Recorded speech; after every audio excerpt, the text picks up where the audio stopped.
မင်္ဂလာပါရှင်ယနေ့ကြရောက်တဲ့အာဟာရဒါနတနစာလူကတော့မက်အီမီခွဲ USA မှာမူလပေးသွားတာဖြစ်ပါတယ်ရှင်။ဘာနှင်းဖြစ်တမင်တနစာပါကုန်ကြလို့တသိန်းကျပ်ဖြစ်ပါတယ်။တာရုပါရှင်။ယခုလိုမျိုးအပေကံဒုက္ခိတပြိဿာလေးများပေါ်မှာကြီးစွာသောစေတနာပါပြီးလူတာပေးတဲ့အတွက်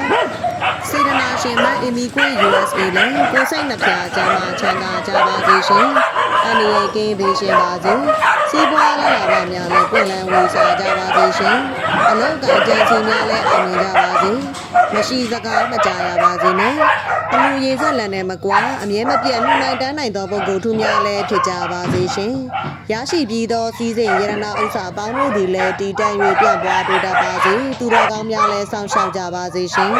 ရတနာရွှေငွေဥစ္စာပစ္စည်းများလည်းဝင်လာမဆဲတဲ့ဖြစ်ကြ၍အိမ်အပြည့်ငွေရှမ်းပြီးကောင်းမှုကုသိုလ်များကိုလည်းစင့်ကြဲပြုလုပ်နိုင်ကြပါစေကြောင်းကျမတို့ရွှေရောင်နှလုံးသားမိသားစုမှစိတ်မွန်ကောင်းတောင်းပေးလိုက်ပါရရှင်